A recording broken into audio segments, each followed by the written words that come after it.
Jim Lacatski, it's so great to have you and Colm here to talk about AAWSAP. For the benefit of our audience that does not understand the difference between AAWSAP and ATIP, your new book, Inside the U.S. Government Covert UFO Program, Initial Revelations, really draws a distinction. And it's not bashing ATIP. It's not going after Lou Elizondo or showing differences, but there were distinct differences between those two programs. Can you outline for our audience, those who are not aware of what each of those acronyms mean, what the difference was? Well, the Advanced Aerospace Weapons System Applications program was basically created between myself and Senator Reid at the Defense Intelligence Agency. It was a $22 million program. It had the capability of going 5 years. We completed our objectives in 2 years. You might say it was tests of various components of a UFO, UAP, paranormal research program. Right from the beginning, it included all aspects of both UFOs and the paranormal in relationship to UFOs.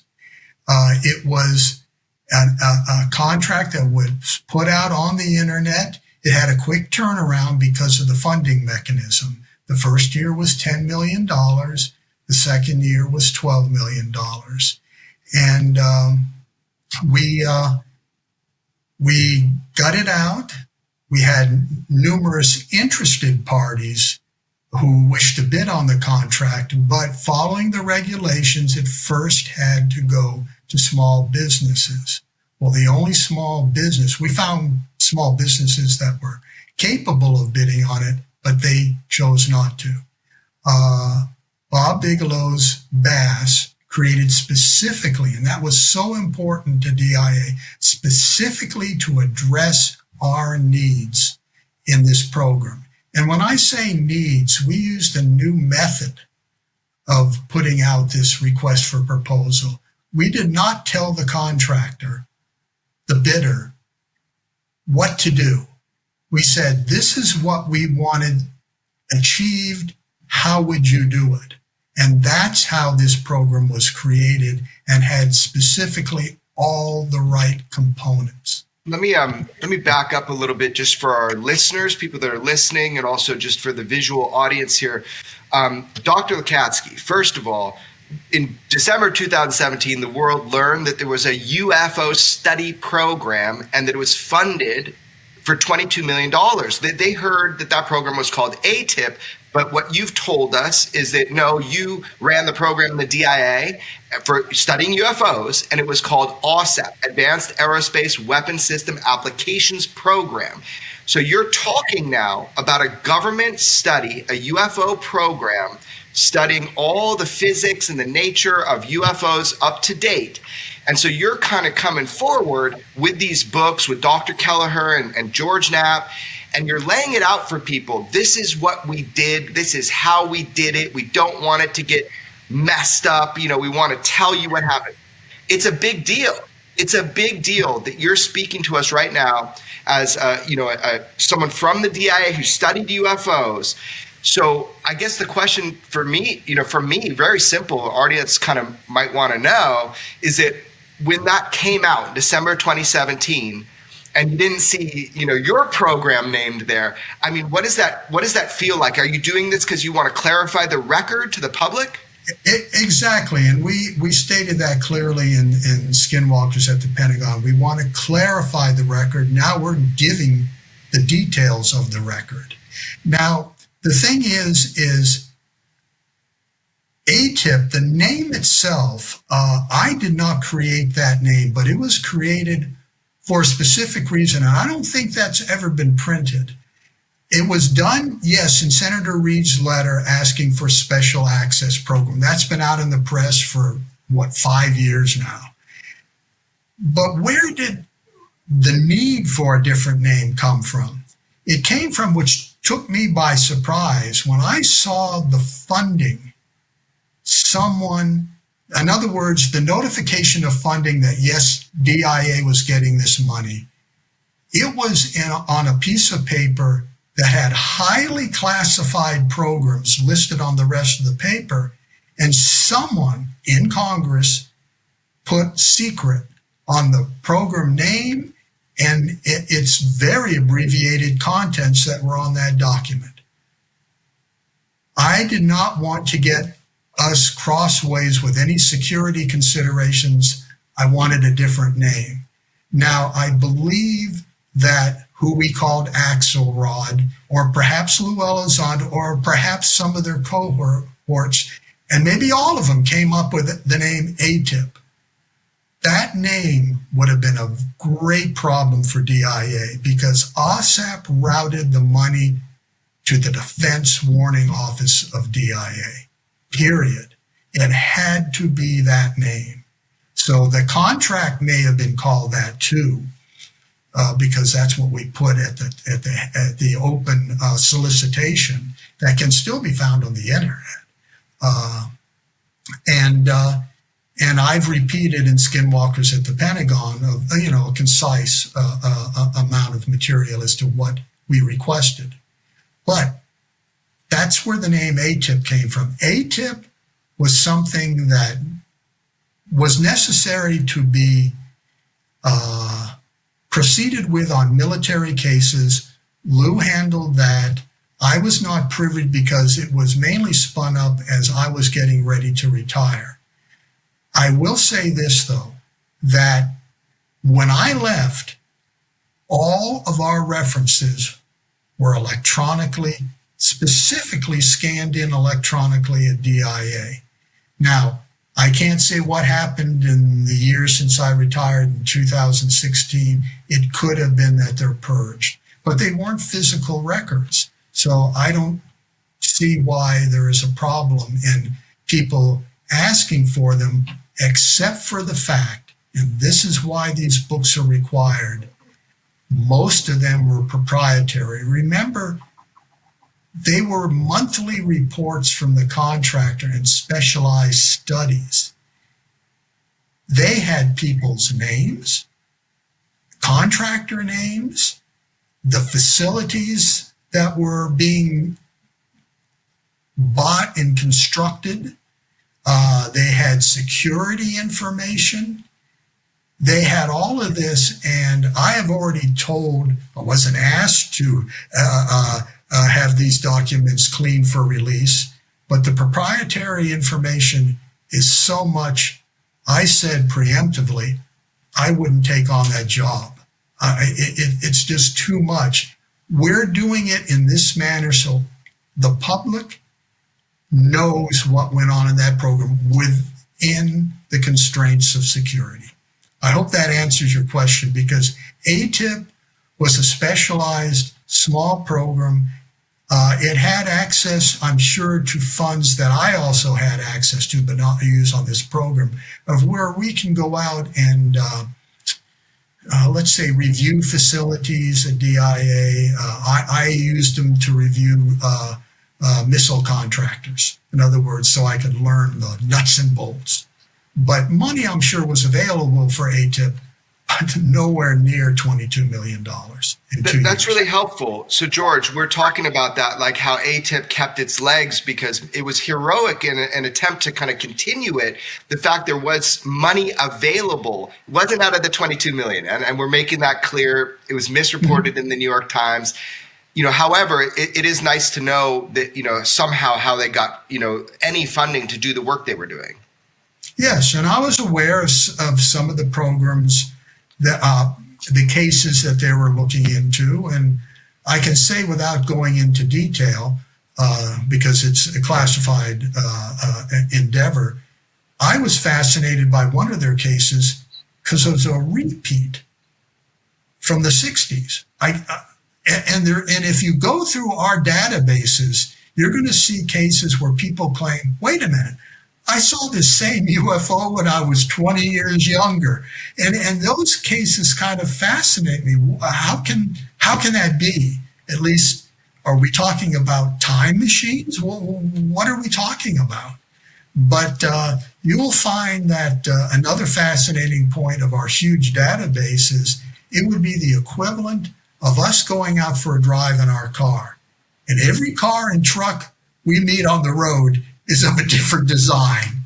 I mean, to me, that's an interesting insight, because when people make up charts, and we have a nice one of all the configurations of UFOs, and those are main configurations, like triangle. There are very many variants of triangles. It's like, how can this be? I mean, it's like, certainly we're doing things exactly the opposite in the auto industry. Every SUV looks like every other SUV. You have to look at the name badge in order to tell what brand is that. I like it or I dislike it, but right now I like them all, mainly because they all look alike. In the UFOs, totally the opposite. There's one particular UFO design that gets discussed in the book that you reveal, and if you blink, you'll miss it. But it's maybe the most controversial and important piece of information that this book conveys. You say something at the beginning of chapter 9 about a craft of unknown origin that our government finally accessed the inside. Can you share with us what's in the book, and is there anything else you can add to that? Well, what's in the book is an exact statement of the event that occurred let's say in a congressional facility. There was more to it, considerably more to that discussion about what this situation was. We can't go into that because it's and when I mean Colm and I, yes, we know about it. People are interested in it, I'm quite sure, but security has to trump everything else. A lot of things can be said. This book, as was Skinwalkers at the Pentagon, I keep flashing book, basically was reviewed by the Department of Defense for release and approved the wording that's in it, the wording. If we varied that wording, we'd get back. This was a 7-month review. This was quick. DOD on Skinwalkers at the Pentagon took 14 months to review that book. There was, I agreed with all of the changes on both of these books. I agreed with, except for one. I made the fatal mistake of complimenting the help from a non-DOD organization. And it was, whoa, we can't do that. We've got to line that out. And so that was the only thing that was a straight line out. DOD helped us reword things by their security regulations. And so you're getting as much as we can say. Jeremy, okay, well, hold on. So for our audience that's listening, George just dropped an atom bomb because it was dropped in the book. So audience is just listening. I'm going to read you something. Beginning of chapter 9. At the conclusion of a 2011 meeting in the Capitol building with a U.S. senator and an agency undersecretary, Lacatski, the only one of the book's authors present, posed a question. But this is where it gets good. He stated, meaning you, Dr. Lacatski, that the United States was in possession of a craft of unknown origin and had successfully gained access to its interior. This craft had a streamlined configuration suitable for aerodynamic flight, but no intakes, exhaust, wings, or control surfaces. In fact, it appeared not to have an engine, fuel tanks, or fuel.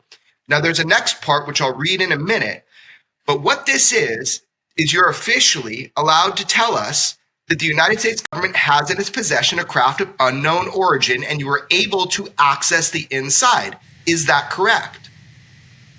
The wording that you read is correct.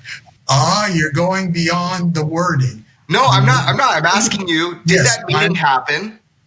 And is it true? And it's true. Yes. Yes. Okay, so you're telling us, you told us, because you were allowed to tell us, that our government has a UFO in its possession and has been able to access the inside of it, right? Yes. Well, that's what I know. I was allowed to tell you. Let me show the back of the book. This is. I know. But hold up, George. Will you translate, George? All right, let's try another tack. How do we know it's a craft and not a doorstop? We accessed it. It has no engine. It has no wings. No fuel. It doesn't. We don't know that it travels. Do we know it's a craft or it's just a rock? George, you're going into the further discussion that occurred that day. All right. We can't go there. But let me tell you, we're going to try to cover that in the future. But it's delicate. It makes the technology described in here look primitive. Why is it delicate? Why is this topic that the United States government has a UFO in its possession and we've been reverse engineering it? You've admitted it. Why is it delicate? The details. I'm old school. I won't use the term adversary, competitor as the way we describe. We are surrounded, maybe not surrounded, but hopefully not so, by our enemies. And our enemies, you can be sure they're listening to this show right now. You can be sure that they were monitoring AAWSAP. You can be sure that perhaps they had employees, hopefully not in GIA, but in the contractor part, that were giving out information. I know that. So the thing is we can't say anything more than what we've been approved to say. And there's insight to this, but I want to shift it just slightly, but it shows my point. Skinwalkers at the Pentagon and Initial Revelations, if I might use the shorter title on this new book, has not what I would call zingers in it, but has some interesting doors that have not been even mentioned. One, why was this program started?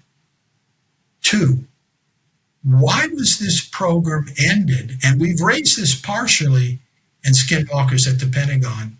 Did it end? Also, we had a chapter in Skinwalkers at the Pentagon where we met with a high-level Brazilian official at a meeting, started introducing some of our cohorts, and no one ever asked us, why did you have that meeting? What was so important about that meeting? You know, there's a lot of material in there that, as Kit Green, Dr. Kit Green, one of our consultants on the AAWSAP program, said, read between the lines. That applies both to Skinwalkers at the Pentagon and Initial Revelations. Read between the lines. Now, you may come to the wrong conclusions, and I can tell you on the topics I just read, you don't have enough information to come to the correct answers. Okay, so why?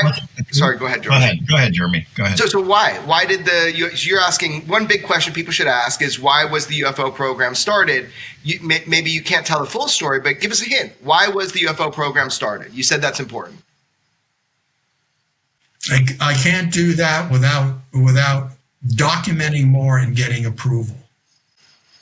I mean, can I assume? I just can't do that. I know, Jeremy, you and I have met previously several times, and you want the bottom line, but the bottom line may not, let me just give you, the bottom line may not be what you anticipate. In other words, there may be no bottom line. There may be multiple bottom lines. And we've got a lot of work. You know, if Arrow is going to move forward from this point, they've got a lot more work to do. Why? One of the questions that you posed to us just now was, why was the program started? Okay, you can't answer that. But another question you're saying people should ask is, why did you do all the defense intelligence reference documents? So can you answer that? Why did you do all those defense intelligence reference documents? And the answer is no, I can't answer that, because that would be an answer that would just floor people. Really? Yes. The real answer. And by the way, I don't know whether there's ever been real criticism, but there kind of has by the nature of some of these topics. We solicited the input for the topics for the 38 papers from Air Force intelligence, CIA, naval intelligence, and ground intelligence. Those are the topics they chose to do, but they were completely legitimate at the time. And by the way, they're pretty close to state of the art right now. Okay, so that's one thing I would like to say about the timeliness of our program, or the timelessness. If this program, AAWSAP, the physics would have been different back in the 50s and 60s. Or if this was being done in the 2070s and 80s, what is being covered in this book and what Arrow has been mandated to do by Congress is timeless. In other words, you will be doing the same thing regardless of the time frame. It's just that I'm sure configurations, if there are any further configurations there could possibly be of craft, will be available in the future. But, triangles have been seen back into the 60s, and I'm sure will be seen into the future. Flying saucers, even craft that look like something from the Jetsons have been seen. The flying saucer with a big bubble on it with occupants.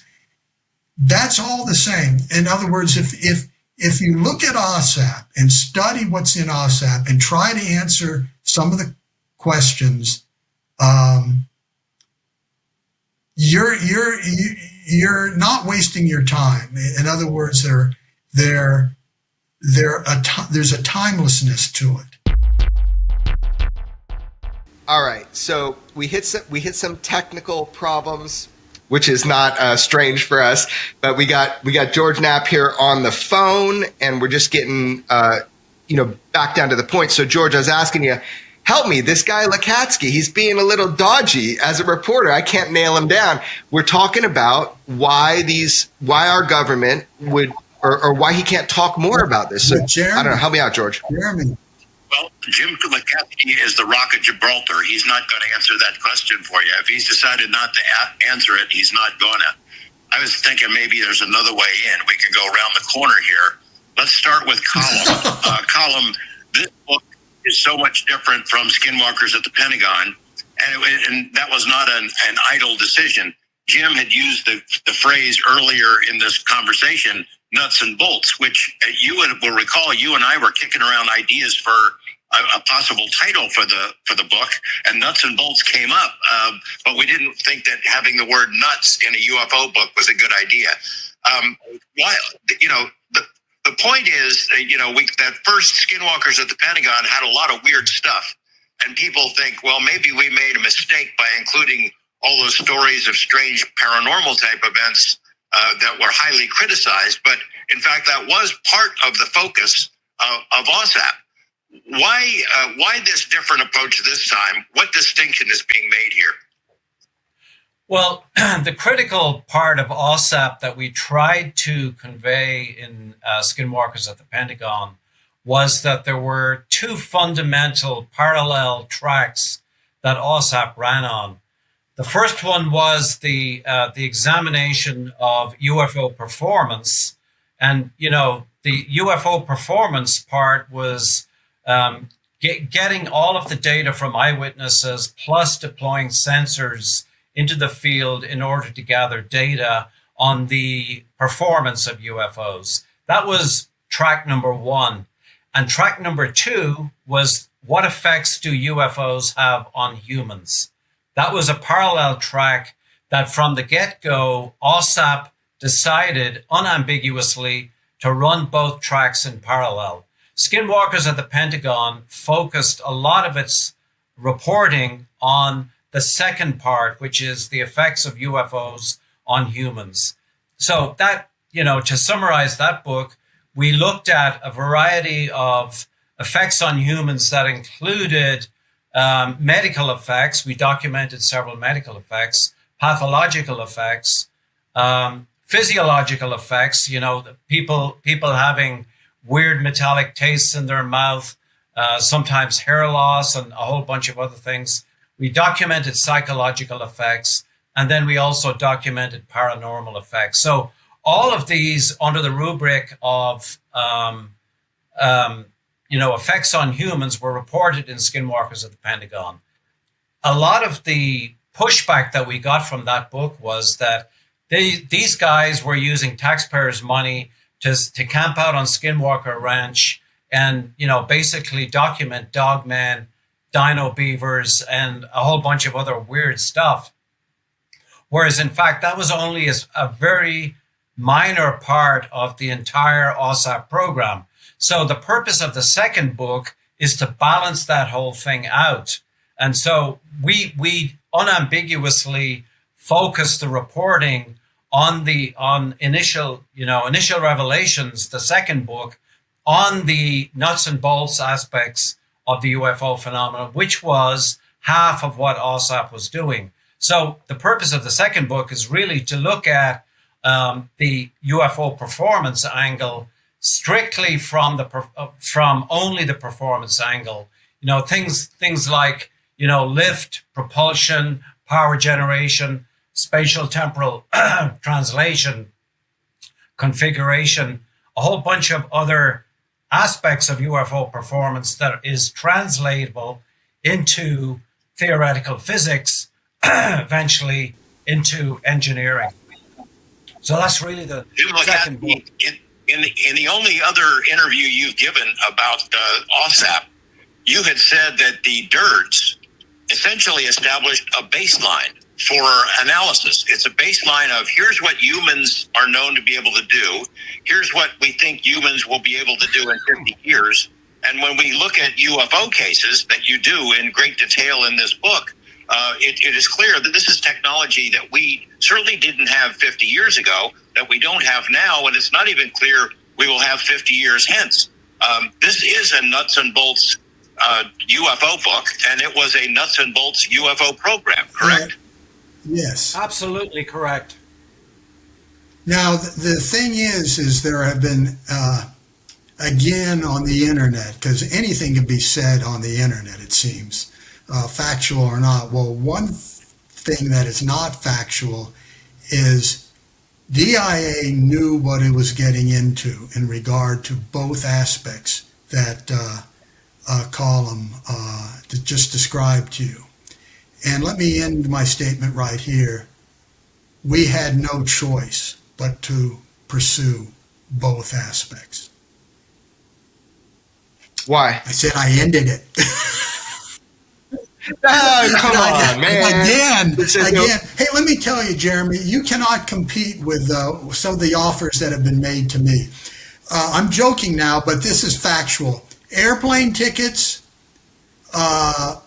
speaker presentations, car rentals, hotel rooms, pay for, you just can't compete with all that. I mean, I can throw in a steak dinner, man. They've already done that. Dinner. But you know what they always want? Man, listen. I am way more handsome and way more charming than any of those other people asking you to spill. The thing is that the bottom line is what they all want. And then when I hear the phone being clunked on me is when I say, I cannot go beyond what is stated in the book. Now, of course, now there are two books. I can't go beyond that because it needs to be. Oh, that's okay. You gave us a great one. You told us U.S. government is interested in UFOs, is studying UFOs, has been studying UFOs, is reverse engineering UFOs, has one, and got inside of one. Okay, well, thank you. That's...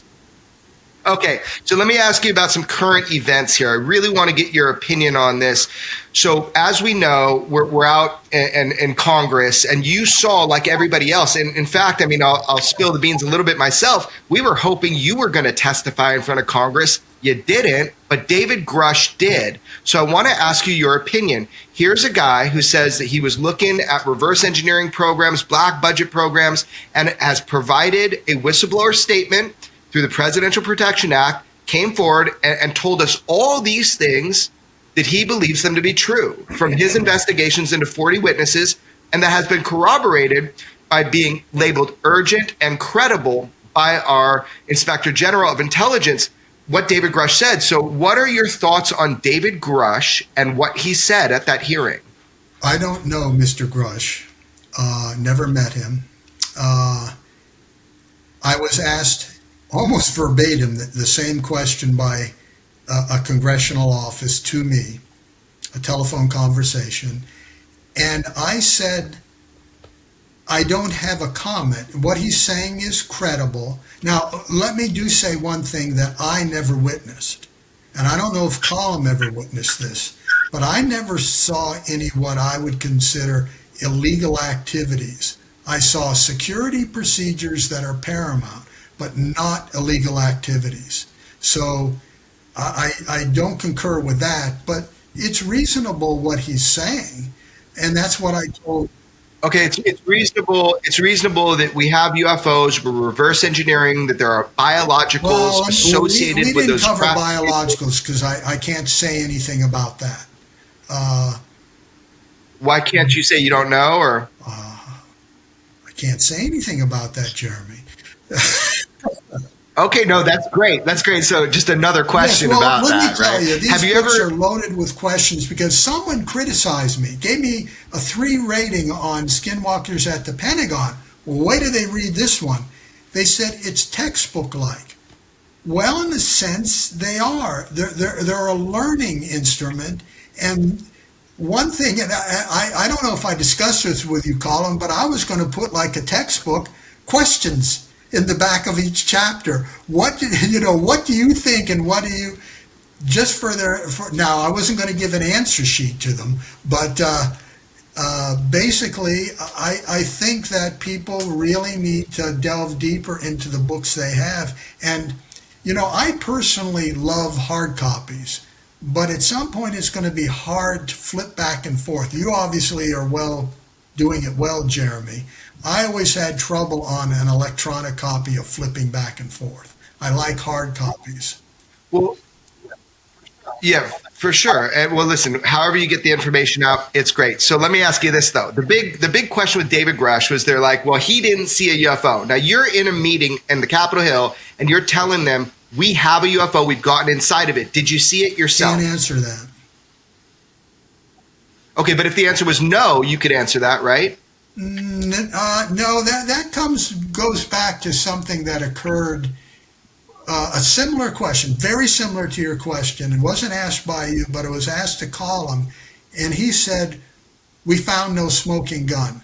That is the standard answer we're to give. So I could say no, and it'd still not be the truth. So the thing is security is paramount. We follow the rules. And there's a good reason, a good reason to follow them. Yeah, you can't tell me that good reason. We've talked about that. You can't give me a reason. You can't give me that good reason, but you're alluding to a really good reason why you can't tell me more about biologics, UFOs, exploitation. You can only say what you said. I get that. I wish you could give me a good reason because it makes me very suspicious. It makes people like me very suspicious. Like, what is it? Is the reason so dark? Is it so disturbing? I see. If you want my opinion on that, I see no darkness at all here. Basically, there was some considerable write-ups on the Skinwalker at the Pentagon that our program was stopped due to religious concerns from the far right. Well, if there were, I knew nothing about that. I saw no evidence of that being true. But people can say whatever they want on the internet, apparently. And that was not, I did not witness any of that. And I think that's come up in some of these congressional hearings. Well, let me put it this way. George is saying something. Look, in Skinwalkers at the Pentagon, and Colm has backed this up in public statements, both of you indicated that you were on the trail of reverse engineering, crash saucer, metamaterials, weird stuff. You went knocking at different places, and the door was slammed in your face. That sounds like you were looking for exactly what we're talking about right here. Is that wrong? Of course not. That was part of the program. But I'm saying the door being slammed in our face wasn't because of suspected demonic activities within this at all. In fact, I would say there's evidence that this is something of a nature that, well, I better not say much more. If full human capabilities were known to us right now, it is not such something that we need to fear. And I just don't believe it. Maybe I'm influenced by my Catholic faith. I don't know, but I'm optimistic. I think everything heads toward good. What do you mean by if full human capabilities were understood? We be nothing don't to use fear. any. We'll get into that later at some later point. But our capabilities, as Colm well knows, he's probably an expert in all of these areas, more so than me. Is our capabilities have never been fully revealed, and we're still learning. We've got a long way to evolve still. George, what were you saying? Well, there are two questions I've asked, and neither one of them were answered. But the first one was, were the DIRDs established as a baseline? Because that's what has been said before. They were a baseline Yes. by which we can measure that's unknown correct. craft and what their capabilities are. Yes, they're baseline. Okay. Well, they're a baseline, but also the purpose of them was to project 40 to 50 years out in the future in terms of the best known projections by the sort of the best people at hand. So they were a baseline, but they were also projecting into the future so that there would be an attempt to look at UFO performance and then marry those to the projections, the baseline projections. All right. Well, the second part of the question was, do we not, in fact, report in Skinwalkers at the Pentagon that you guys went knocking on doors asking about these materials? The materials, and I'm assuming we're talking about crash saucer type stuff, that was part of what the Bass plant was modified to receive. That was part of the contract, that you were asked to prepare to receive certain materials that you never got, and you went looking for them, and that's when the door was slammed in your face. Colm, am I characterizing that incorrectly?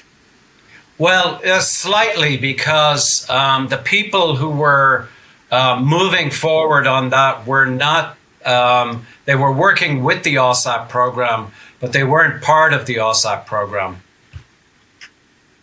And remember, George. Am I incorrect that you guys were looking for stuff? Remember, George, there's George is always multiple doors.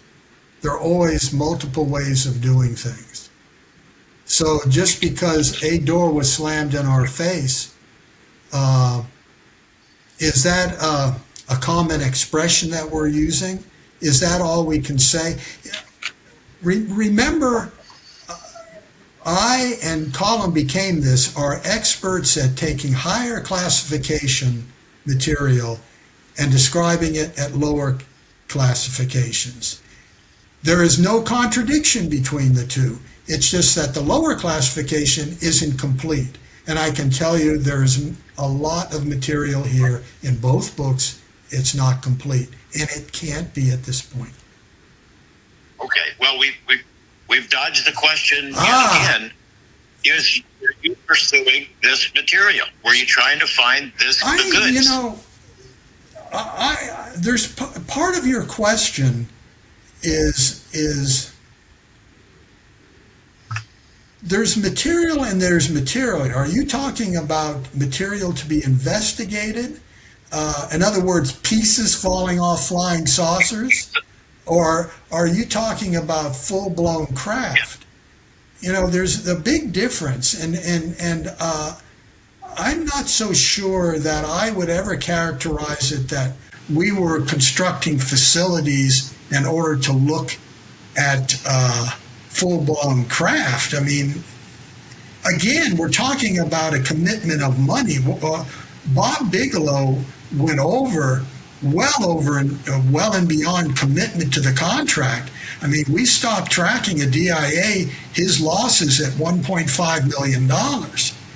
Now, is he going to be constructing large facilities? There's a lot of statements that have been made on the internet that partially ring true, but ultimately aren't really true.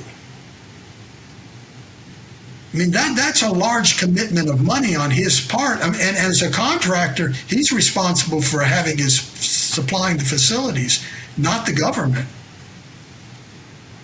Right, but didn't he retrofit Bigelow Aerospace? I mean, Dr. Kelleher, maybe you could talk about this, but didn't he retrofit Bigelow Aerospace in hopes to gain either some materials or a full craft? You've already told us that we have a full craft, that we got inside it, that we've been reverse engineering it within our government. Didn't he want to be part of that and get some of that material? Part of the contract was that,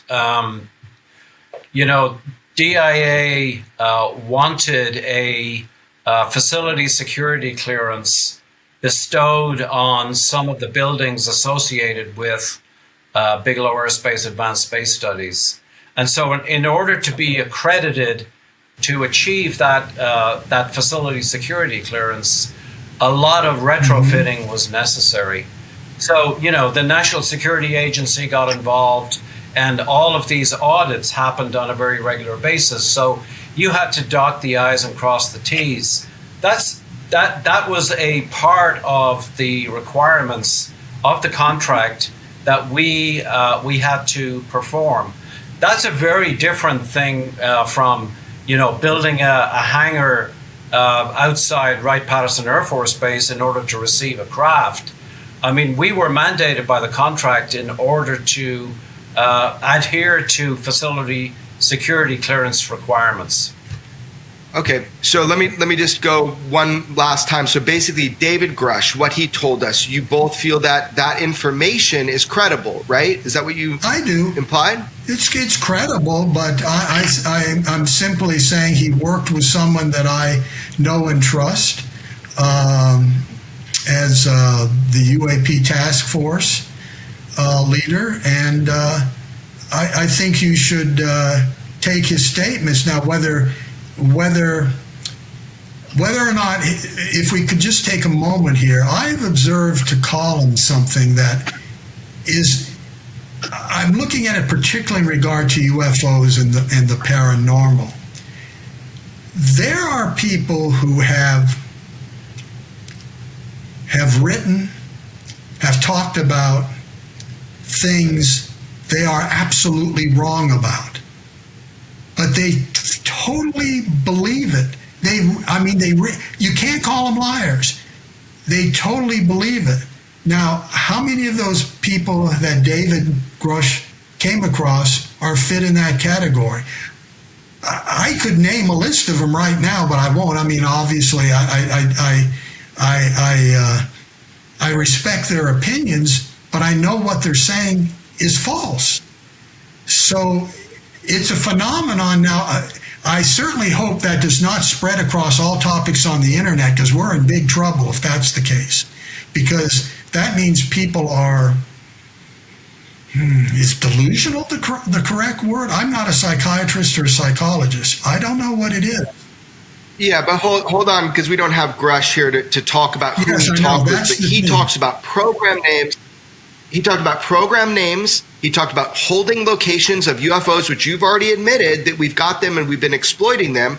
So he's talking about things that are very tangible and physical. People that worked on UFOs, those programs. So part of the 40 witnesses that came forward to him are people that actually worked on these legacy UFO programs, which he says exist. We've talked about it. All the four of us have talked about it. We know UFO legacy programs have existed, whether or not you can talk about it or not. We know that they existed.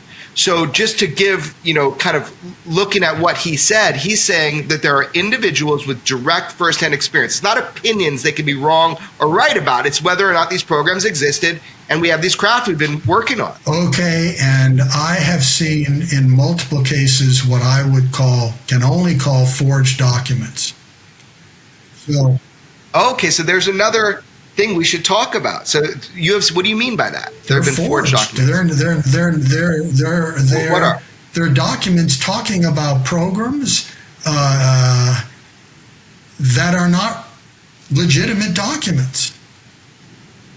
Within intelligence servers, within your industry, there are forged documents inside of our government's, or what are you talking about? Just on the internet? Or are you talking about both? Really? How could that happen? Forged documents inside our intelligence agency server. They even covered this on an X-Files episode. Every special access program has a counterintelligence officer. That's their job. It's their job.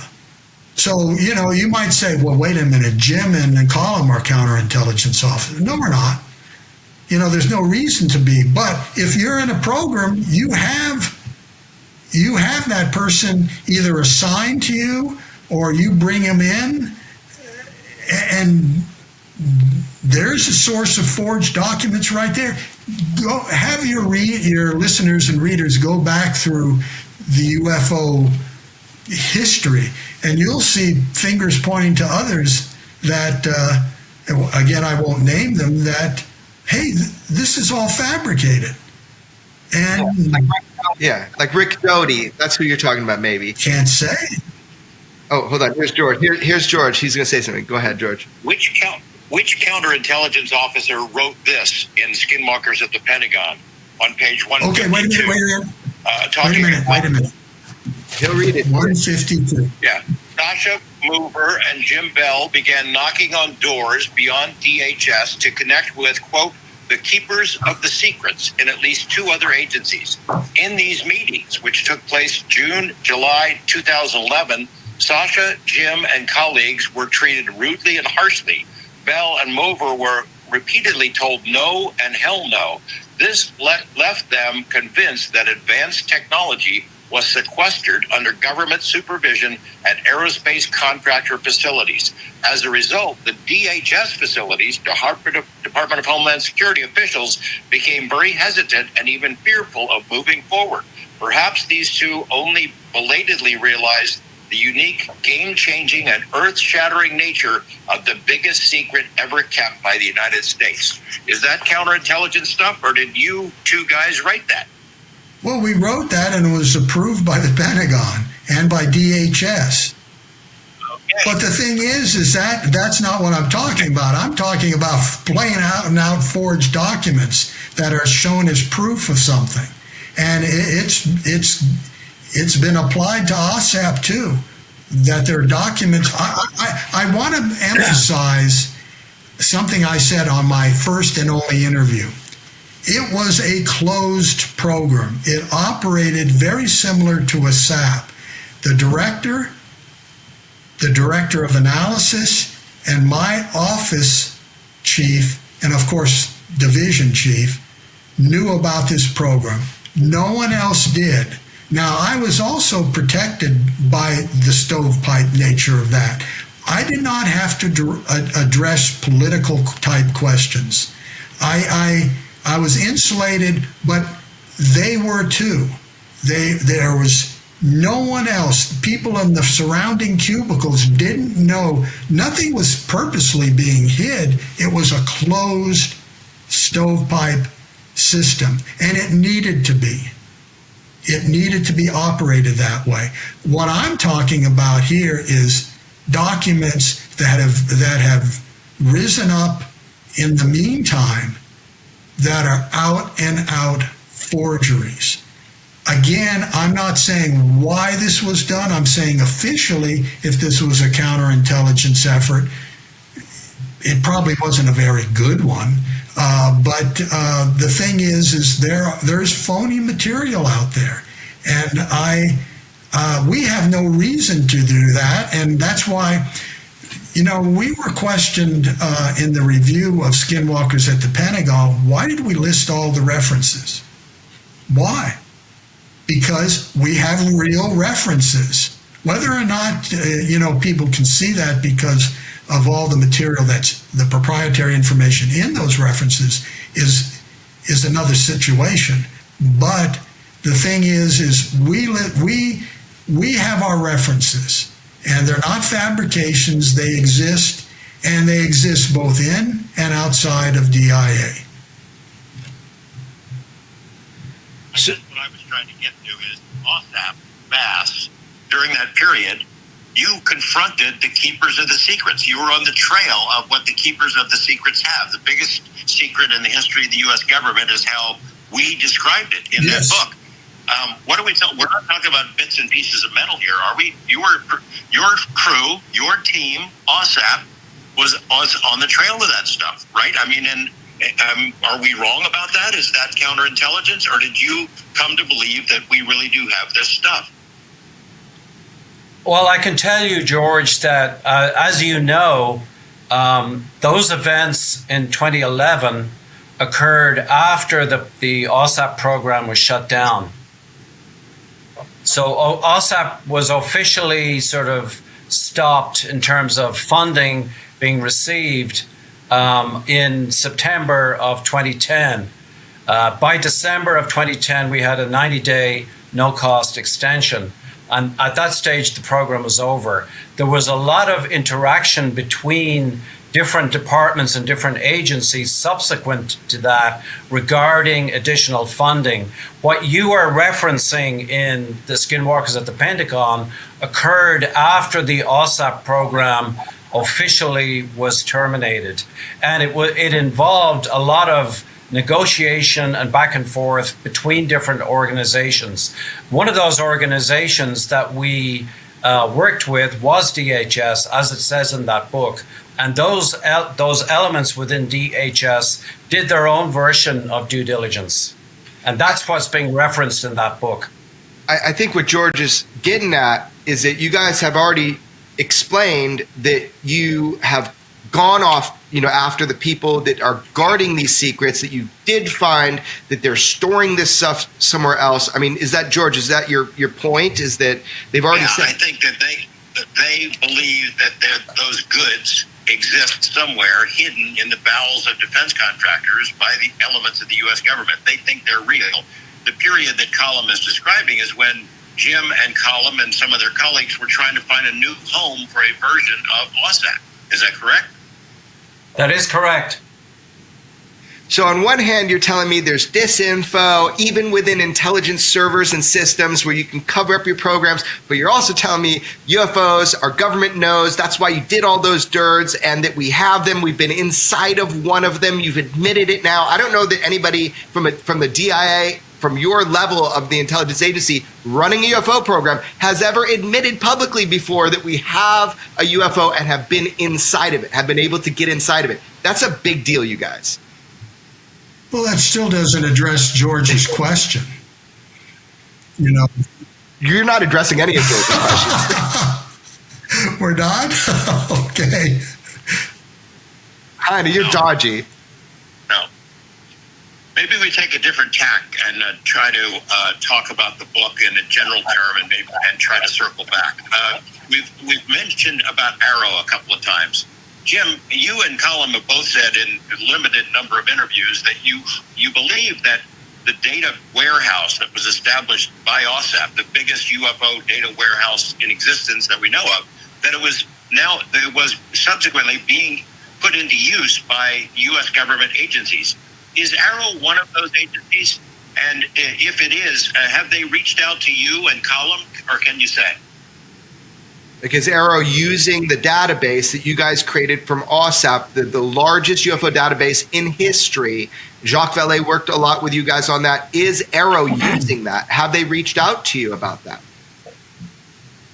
On that particular issue, no, they have not. But I know that the originator of, the lead of the UAP task force from whence Arrow evolved did have it. So as for using it, it's more of a tool to get broad trends. I mean, Obviously, my broad trend observation is every car on the road is different if you look at the UFO database.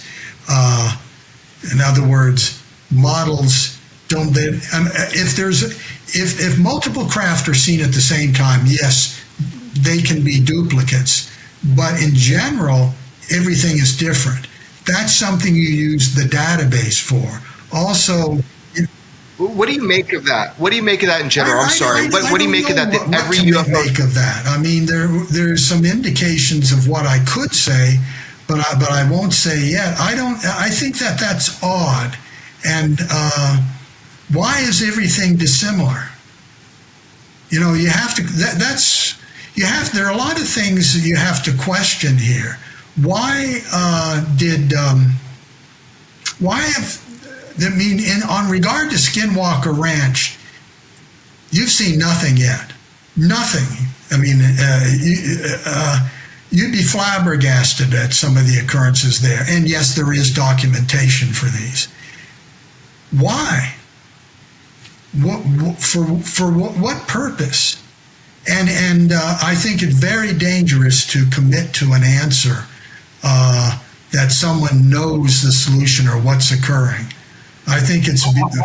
Why is it so? I can also, going back to George's question, I can answer that also from my perspective.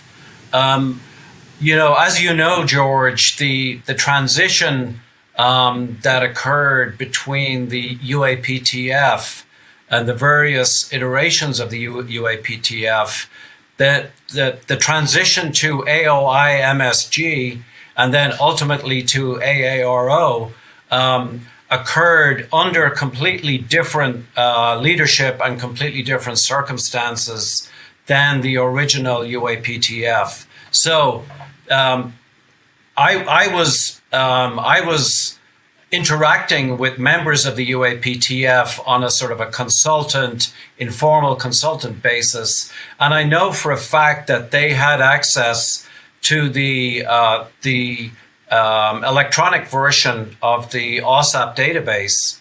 However, the transition that occurred in the leadership of the UAPTF was very abrupt, as we know, and the transition that ultimately led to the formation of the AAWSAP was very abrupt, and the leadership transferred into the USDI. So once the leadership transferred into the USDI, AAWSAP ultimately became AARO, and under those two leaderships of the USDI, I have no personal knowledge that the full AAWSAP database was used by AAWSAP or by AARO, but I do know it was used by UAPTF. I think we're dodging another bullet here. I was trying to figure out if Arrow had reached out to you guys. Jim indicated that Arrow has not reached out about the database, but he doesn't say whether Arrow has reached out at all. I would think there are a few people in the world that have more expertise on this issue than Colm and Jim. And I was just curious, if I were running Arrow, I would want to talk to you guys. Have they reached out and tried to just establish a line of communications, or are you able to say? The reach out was on an unclassified network. I would give you the answer yes, for me. Was it Dr. Kirkpatrick, you guys, or was it somebody from his office? Oh, now here, Jeremy's getting back to. It was a person from his office in a position to reach out. I can say that as based on his background and his position, it was a proper contact. Yes. So you guys, the AAWSAP program is the largest acknowledged UFO program to the public, to the American public. But we know there were other UFO programs, and we'll get into the other because on camera, you guys talked with me about that this study continues. We'll get into that. But as far as legacy UFO programs, like what is your understanding of that? Like David Grush talked about it. It's now public that there were these things. Have you ever had experience with that, Jim? Have you been part of of a UFO program, a legacy UFO program? I couldn't say yes or no on that. What I can say is that I am describing that which I was involved with, and that was AAWSAP. And I have always said, you must do what AAWSAP did. You have no choice but to do all aspects of what AAWSAP did. Now, you might call it, well, was that fortunate that we did the right things? Well, actually, looking back, yes, it was. I'm kind of surprised we did what you need to do. But any program that is truly looking into UAP paranormal has to do what we did. And what we did, and now I'll put in another thing, or may still be going on. Okay, so as far as future looks at the UFO topic, AAWSAP, it ended in the form that we know it. But you have said to me directly, and George, on camera, we just haven't put that footage out yet, both of you, that the program continues just under a different guise, a different name. So that's what you're saying, right? You're saying it too. Arrow. Look. I know. No, don't play with me with the arrow thing. There's got to be something else. What was it? What is it? Chapter 2, the comparison between the two. The only difference between AAWSAP and what has been mandated by Congress for Arrow is the high cost sensors. We couldn't afford that. Now, we describe in the book, in chapter right. What is it, 18, the integrated sensor package. Yes, we had our own design for a sensor package. And there are other individuals, entities that were interested in placing their own sensor packages with us. Like NASA, like another agency, like who? No, I can't say. But okay. Now, would it have been the same equipment? Well, they may have had resources that we didn't. Ours was kind of something we could place at multiple locations. Inexpensive. Okay, so let me just ask you this. Both of you can answer this. This is just your opinion. So we know that Project Blue Book ended in 1969, and they said nothing to see here, move on. We do not believe that UFOs pose a national security threat. We now know that that was a lie just because of AAWSAP. Even if you don't admit another legacy program, we know that we were studying UFOs and funding it. Well, let me ask you this. That excuse that was given back in 1969 with the closing of Project Blue Book, that they don't believe there's any national security threat. I can't imagine a world where the DIA would be funded for the Defense Warning Office for something like AAWSAP if they didn't believe that there was a national security threat. So my question is to you, do you believe UFOs represent a national security threat? Well, lack of knowledge always can... I mean directly. A direct threat. Well, is a direct threat something that you can do something about or not do something about? Or there's so many qualifiers to the question and to the answer. It's almost like we're getting into an endless... Well, I can step in here because that question has been posed to me multiple times. And, threat has two components. One is capability and the second is intent. And the AAWSAP program generated gobs of data on UFO capability. We generated almost nothing on UFO intent. And unless you have both, and I was lectured pretty strongly by one of the consultants to AAWSAP, you cannot make the case that without data on intent, you cannot make the case that these objects are a threat to national security. What you can say is that they are a threat to human health. And we made that statement at the end of the AAWSAP program. We generated a fairly large summary of all of the data that pointed in that direction, including medical injury cases, including a lot of pathological cases and physiological cases. And yes, we did say that UFOs are a threat to human health. Are they a threat to national security? We do not know. We did not accumulate any data regarding UFO intent. I'm going to pull George here. George, so reading their book, over the last few days, they talk a lot in the book. You guys talk a lot about Kelleher in Brazil and how for decades that human beings were being physically harmed to the point of death. So from UFOs, and that their military studied it. Is this like a case? And that also AAWSAP, you're going to reveal in a future book, did actually do an in-depth investigation about Kelleher. So my question is, okay, maybe not national security, but in this case, the UFOs were fucking people up. They were hurting them to the point, sometimes to death. So are you telling me with your book and all this information that UFOs do pose a physical threat a lot of times to people, like in Brazil? Yes, absolutely. And that's one of the reasons that we were trying to complete the database in regard to Brazil. And it's simply that if that was occurring here in the U.S., let me tell you, every day you'd see a front page article. That did not occur. But, there's I don't want to go into something I'm unfamiliar with and isn't AAWSAP in nature, but there's current problems now in South America, and you probably know more about that, Jeremy, about what appear to be again threats. Yeah, you hear that, but it's not as studied as what you guys were able Kelleher to. And the surrounding areas, correct, but that.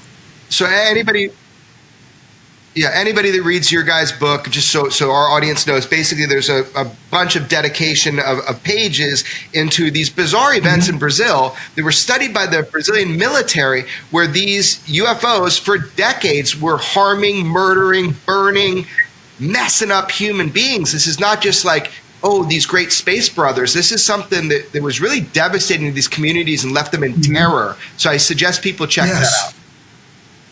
I would agree with you, Jeremy, and I think even beyond the Brazilian cases, I think we accumulated enough cases within the United States to say that, if you're in the wrong place at the wrong time, in terms of proximity to UFOs, in terms of proximity to blue orbs, that you can come off the worst. You'll have a lot of symptoms that mimic radiation sickness, for example, metallic taste in the mouth, sunburn, your hair starts falling out. We documented these cases. And if you add that to the events in Kelleher, you can make the statement that UFOs are really bad for your health. I would also ask, I think the strength of this new book is the examples that you guys use, that we use to document and demonstrate certain principles, why engineering principles, physics principles of how strange this technology is, how advanced it is. One of the cases that comes up is a military case. And I'd remind our listeners that, the Tic Tac case was an AAWSAP, a BASS investigation. It started with AAWSAP. Later on, iterations of other UFO programs looked into it, but AAWSAP started that investigation off. And you had another investigation into a military encounter at Lacatski. Colm, can you share with our listeners what some of the details about that Lacatski case and what stood out that made it interesting to you? Well, I think it was mostly because it was a military situation with the RAF Lakenheath. Got a bunch of unknown signals regarding something that needed to be checked out. There were two fighter jets that came very, very close and personal with an object that had no aerodynamic surfaces, that looked like basically, the raw ingredients of a meteor. It was tracked both on the ground and by the fighters. And they made several passes with this, and they had constant communication with ground control. And, the upshot of this thing was that an object was flying. It did not seem to react to their presence. They came up close and personal. They had visual confirmation. They had radar confirmation. In other words, instrumented and sensor confirmation of this object. And it was nowhere near as spectacular as the Tic Tac, but it was certainly an unknown flying object in the vicinity of RAF Lakenheath. And very similar to... And, one of the things that we sort of focused on in the book was correlating some of the aspects of UFO performance, like lift and propulsion, power generation, spatial temporal translation, and we generated a bunch of different cases from the historical literature, and you'll notice a lot of those cases are old cases. So one of the things that a lot of modern cases are thrown up against is, these could be drones, these could be sort of you name it, either commercial drones or Chinese spy drones or whatever. But back in the 1950s or 1960s, a lot of these cases are pretty pristine. And, I'm thinking, for example, of the RB-47 case that we cite in this book, which is an absolute classic case that Brad Sparks investigated. And a lot of write-ups, AAWSAP actually did a write-up on it. And this was a classic case of RB-47 aircraft down in Texas, Louisiana area that was flying electronic countermeasures equipment and had this visual sighting, instrumented sighting, radar sightings of this UFO that essentially outgunned them, outmaneuvered them. And this was all the way back in July of 1957. So you cannot say this was a Chinese high-speed drone. And the level of documentation on that case really is illustrative of, the properties that we cite in the AAWSAP study regarding lift. Jim Lacatski, same sort of question. I know we're sort of hair splitting here on the terms of national security threat, but when you have these unknown objects dancing around over our base at Lakenheath or interacting with in the area of the Nimitz and the Princeton, flying around with impunity, it's not attacking U.S. cities. It's not using laser beams to wipe out New York or Washington, D.C., so maybe it's not considered a strategic threat, but it certainly has to be considered of interest to our national security interests when it shows such an ongoing fascination with military facilities, personnel, and equipment. Don't we say? Yes. But the thing is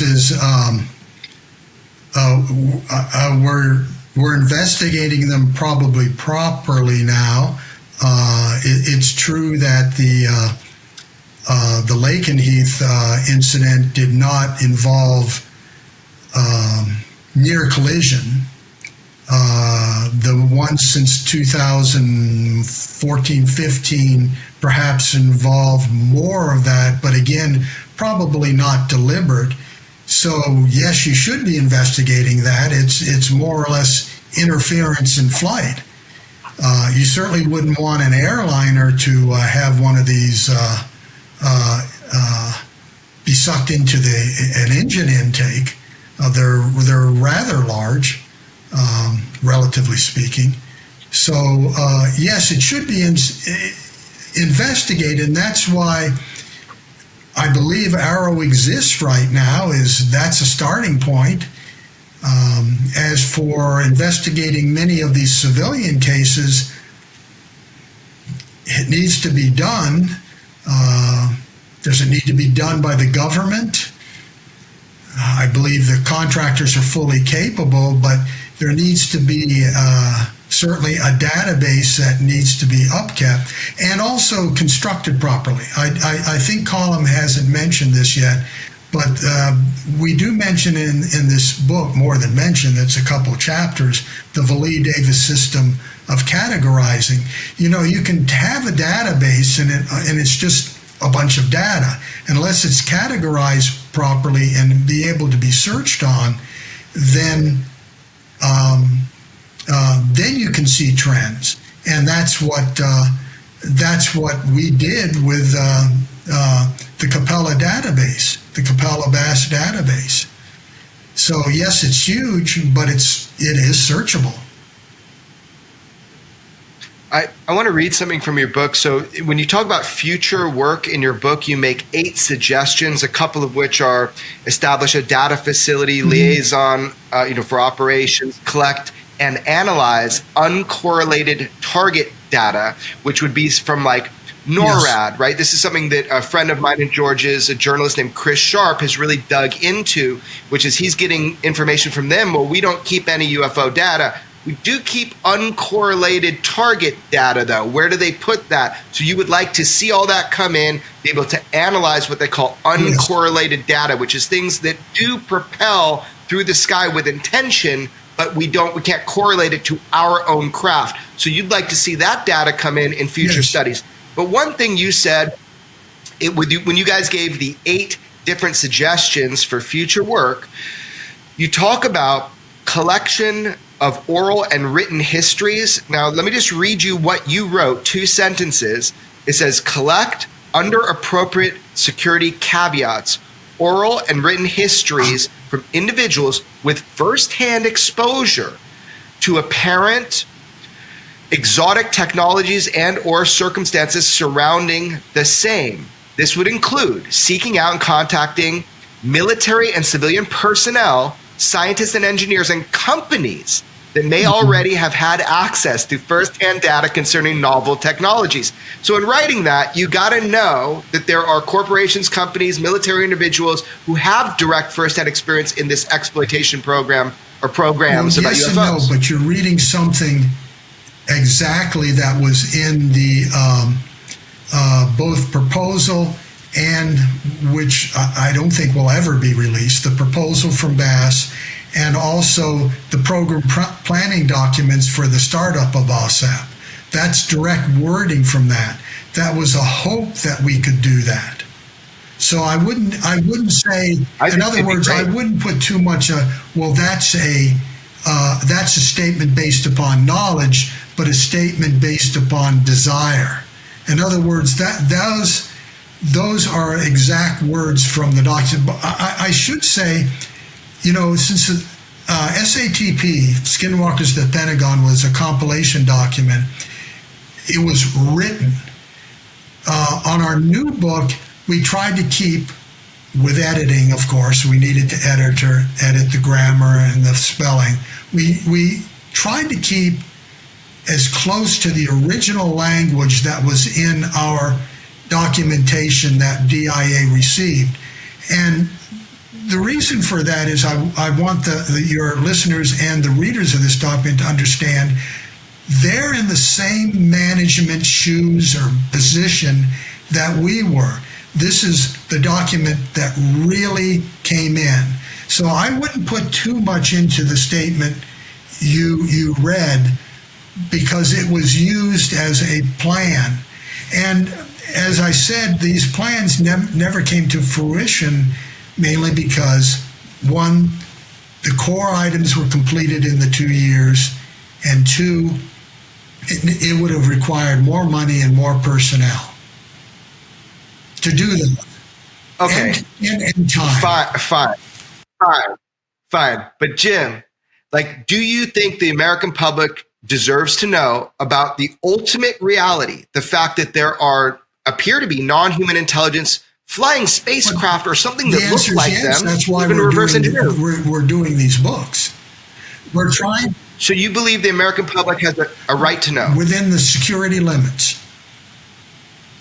Within security limits. Security comes first. But the thing is national security comes first. But that's why we're assembling these books, and we're trying to accurately assemble them based on real references that may or may not be available to the public. But you're getting direct extracts from these references. No, it's great. I just wanted to see where you stand on that, UAP transparency or not. I mean, we got to crack the egg at something. Am I a disclosure advocate? The answer is no. What's the difference in your mind? The difference is security. You know, there's certain things. Oh, and now, if this involves security plus, because having come from the contractor world in the first half of my career, I can say if there's heavy investment of contractor capital, their overhead money, into technologies, and they've been given these technologies, they're going to hang on to them. It's just like, hey, wait a minute, we've invested a lot of our personal resources into research, and that can apply to every topic. It's going to be difficult to pry loose technology when something's been given over and a private company has invested their money, their stockholders' money, into research. So that's an entirely different aspect, but ours is security. We're trying to release information. Yeah, but doesn't it drive you crazy? I mean, I get it. There's security. I get it that private companies were given something, have invested a lot of money, but isn't this topic kind of bigger than these issues, that those two issues? The fact that we might not be alone? Well, yes, but I think that we can convey that through the proper method, and that's what we're trying to do. Okay, so you are trying to convey that to the American public. In the proper way. I'm not going out there and interviewing with everybody to say what I really feel. No, it was hard to get you to do this. I mean, I can testify you're not doing it in an improper way. You can understand why people hang up on me when I say, you can offer me all of this, but I'm not going to say anything more than what's been approved.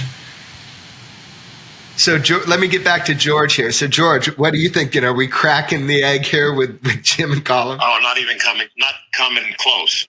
Let's put it this. Here's another tack we could take. Jim, Dr. Lacatski, I believe that you have made it clear that you were in contact with Congress. I know that you were asked about testifying and you declined. Do you feel that telling Congress all of what you know would constitute a possible threat? That a mutual friend of ours, of mine and yours and Colm's, has said it many times: you can't tell your friends without telling your enemies. Well, do you think that telling Congress the lowdown on things that you really know but can't say here would represent a likely threat, that information would be linked to our adversaries and enemies? That's my personal belief. I mean, there's two things I said. That's in response to your mention of Congress contacting me. One, and I repeated this to multiple folks, I don't want to get involved in what would appear to be a three-ring circus right now. It's too much for me. That's why I'm devoting, and I don't get involved in answering things in Twitter, which I easily could, or Reddit, which I easily could. I want it to be documented in these DoD-approved books. That's my method of saying what I have to say. Do I have a lot more that I could say and that will be seen, perhaps, if it's approved? Yes. I mean, I can tell you with skinwalkers at the Pentagon, they had a number of comments that I felt were really legitimate security observations, that it needed to be changed. But did the story still come through? Absolutely yes. I mean, what's the old saying? There's more than one way to skin a cat, whatever that means. But there's just there are multiple ways of doing it, and we're trying to. Colm and I and George are trying to. Now George is good at pushing, and so are you. Push the limits, push the limits. Well, we can write whatever we want, but if it doesn't get by by DOD review, then we're kind of wasting our time. I think we know what are red lines not to cross, and going to Congress would be a red line to me personally, because I talk too much, I say too much, but I purposely cut it off right here. Well, what if you were subpoenaed, though? I mean, they're trying to do that in Congress. They're trying to subpoena people and say, "Hey, Dr. Lacatski, you've These worked are on false rumors about Dr. Lacatski." Okay, but hold on. If you're subpoenaed and asked to tell the truth, you're under oath. First of all, right? Would you tell the truth? Let's use the old phrase, let's cross that bridge when we come to it. Okay. George, I'm laughing so hard right now, George. I wish you were on video. So, George, I was thinking, do you have I want to bring Colm into something that was written in the book. It sounds like something Colm has tried to answer for me before. It's about the nature of the phenomenon itself. So let me read that, George, from the book. Cool? Okay, guys. So when we're talking about what we know about UFOs, George and I have talked about this a bunch. What do we know? Okay, we know that UFOs represent a huge amount of energy in a small amount of space. That's been proven. However, what do we really know? And you guys have something in your book that is just a couple sentences or one sentence. It was so profound to me, and I want to hear you guys elaborate on it. It says, everything works as if UAP were the product of a technology that integrates physical and psychic phenomenon and primarily affects cultural variables in our society through the manipulation of psychological and physiological parameters in the witnesses. Can you guys expand? That's a huge statement. Can you expand on that? Well, I know that a lot of that that statement comes, at least from my personal experience, with spending hundreds of days on Skinwalker Ranch. And as we've gone over before, Skinwalker Ranch had both nuts and bolts objects, shiny metallic objects. It also had a plethora of very unusual phenomena. There was a lot of evidence that was gathered, and some that I saw personally involving the manipulation of perception. And so there's a lot of really good work and really good documentation regarding the manipulation of perception by people like Jacques Vallée. Even Whitley Strieber has written in his latest book, there's a lot to do with manipulation of perception. So a technology that is both influential in terms of, leaving an imprint on the ground that you can extrapolate that this thing weighed 2.5 tons, to altering people's psychic makeup. There's really no contradiction there. I mean, you've got to be able to harness and work with ambiguity if you're working with the UFO topic at all, because putting them into one box, the nuts and bolts box, or only the psychic box, just doesn't work. You've got to balance the idea that a technology can manipulate human perception, and even from a long-term perspective, manipulate human cultural phenomena, as well as operate as a machine. So you've got to hold those two balls in the air, and if you're not capable of doing that, you should not be looking at UFOs. Yeah. It's a lot of people have filed FOIA requests, based on skinwalkers at the Pentagon. We listed all those reports that were produced by AAWSAP and BASS, and Right. There's some great stuff, as we know. But people write to the DIA, and the responses they get is, "We don't have it. Well, there is no such report." For example, there's an analysis that is referenced in Skinwalkers at the Pentagon about an analysis of Tic Tac, for example, that case, and a few others. DIA's answer is, "We don't have it. It doesn't exist." Do you suspect that those documents will ever be made public? Dr. Well, Lacatski? that particular one, as you probably already know, was a complete document analyzing a tic-tac object and a spherical object, and it was done based on BAS capabilities at the time. It actually is, well, the way it was written was it had that plus background material on the tic-tac, and I would say that there was information in there that was personal information, not proprietary information. We were using commercial software. Will that document ever be released? I don't know.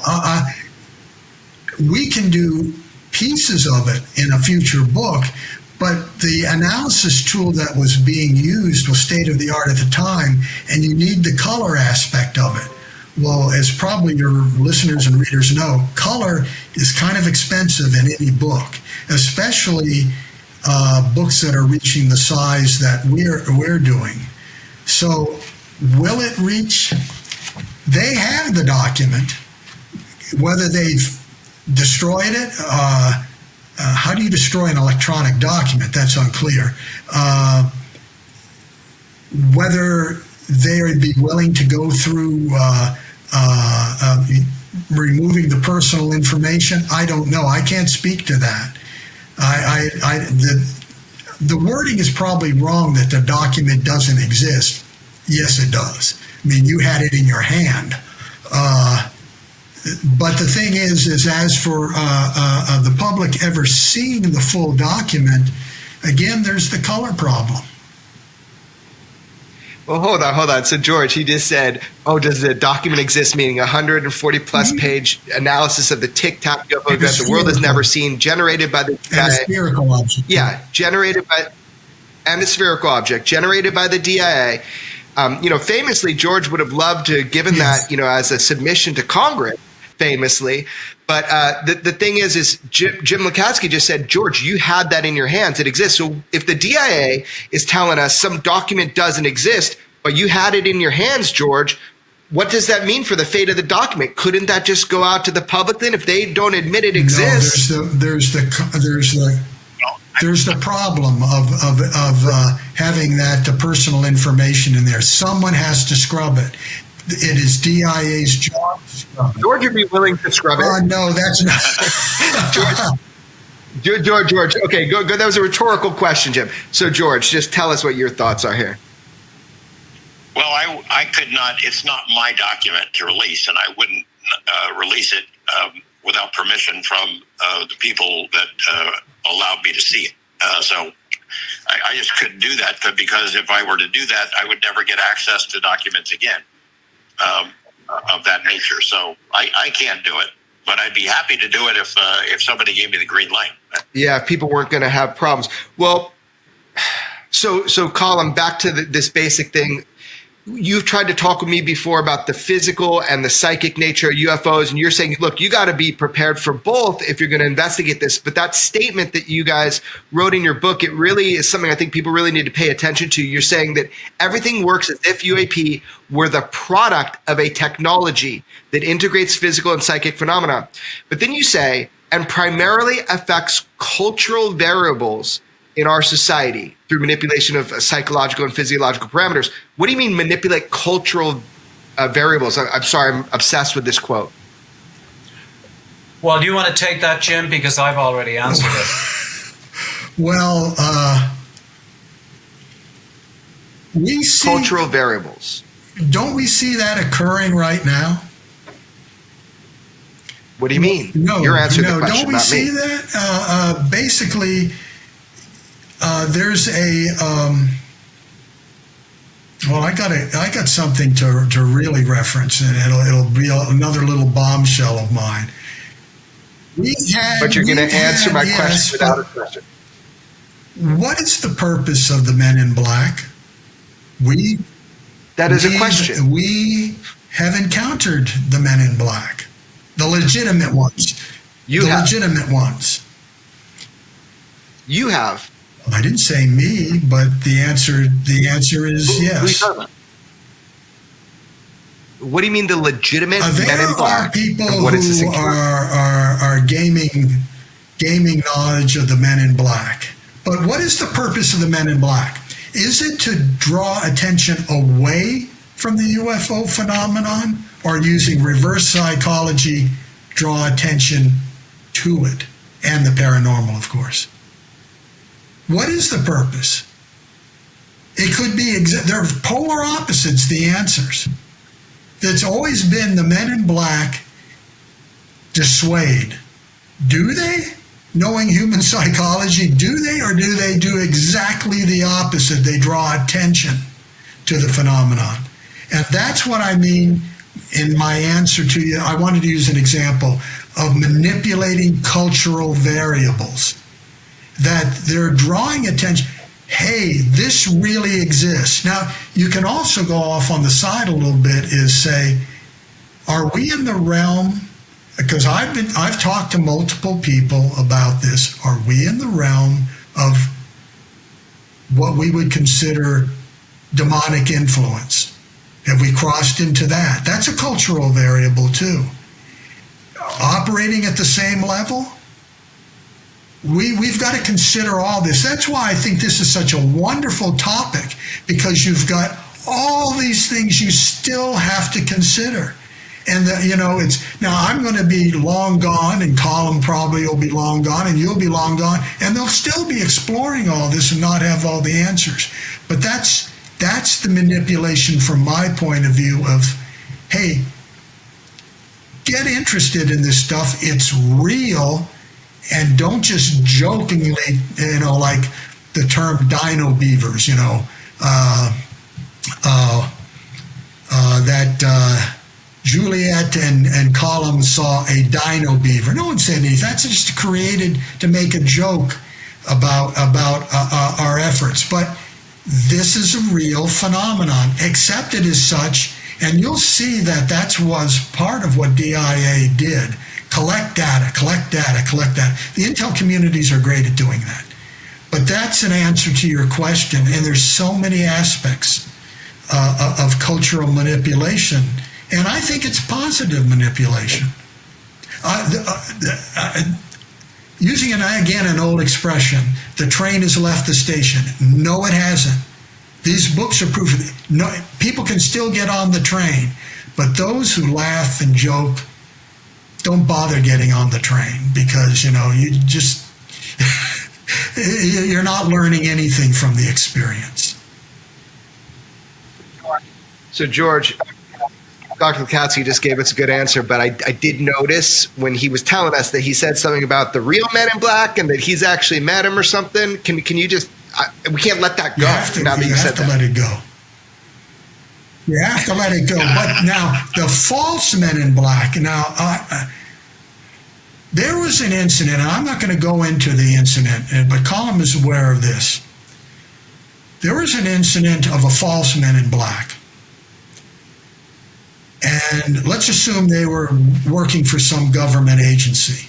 What they've never known and never has been revealed is the person they were interviewing obtained a gun. He was so afraid of them, he was ready to shoot it out.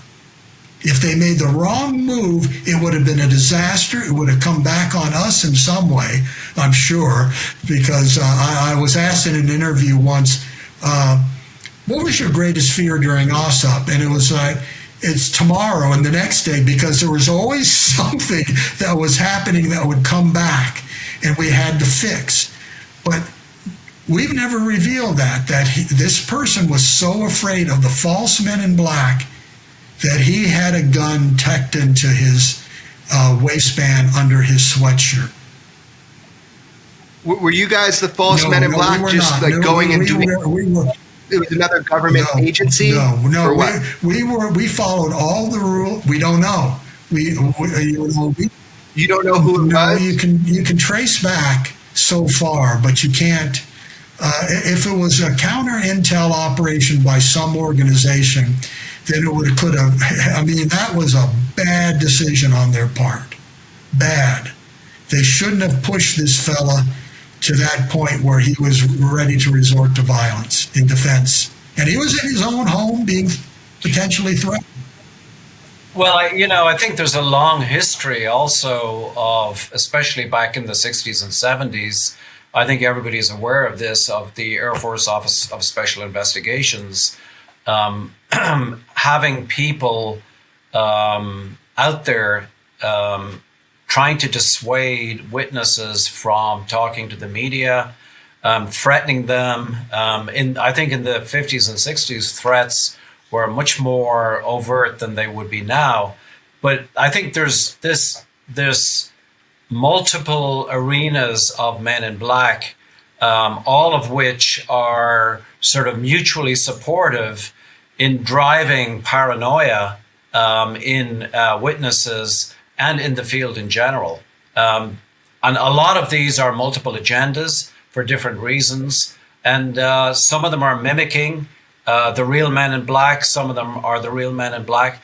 I think it's one of these, I would class it as another example of what I call bidirectional mimicry.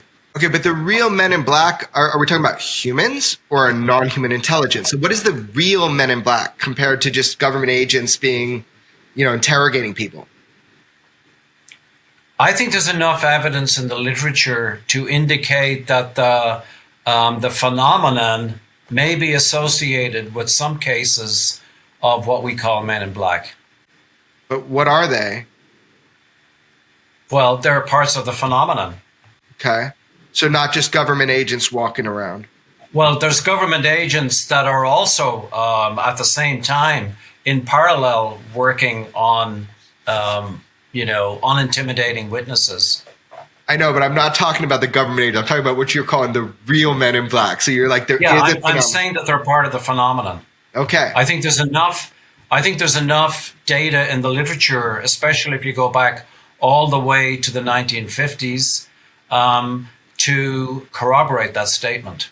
Even in the 1800s, there was a phenomenon like that. If you read John Keel's Trojan Horse, Operation Trojan Horse, in the 1800s, right, there's a version of the Men in Black. Well, George, I am highly frustrated as always when I talk with Dr. Kelleher and Dr. Lacatski. So what do you think, George? Where does this go from here?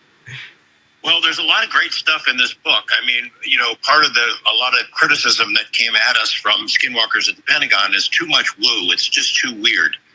And I always thought, I was proud of what we did with that, and because it followed the evidence where it led.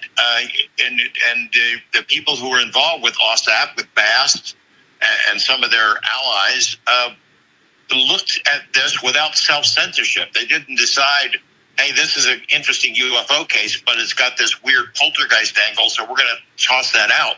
They had the courage to include it because it was necessary to look at the big picture. And that was where we started with skinwalkers at the Pentagon.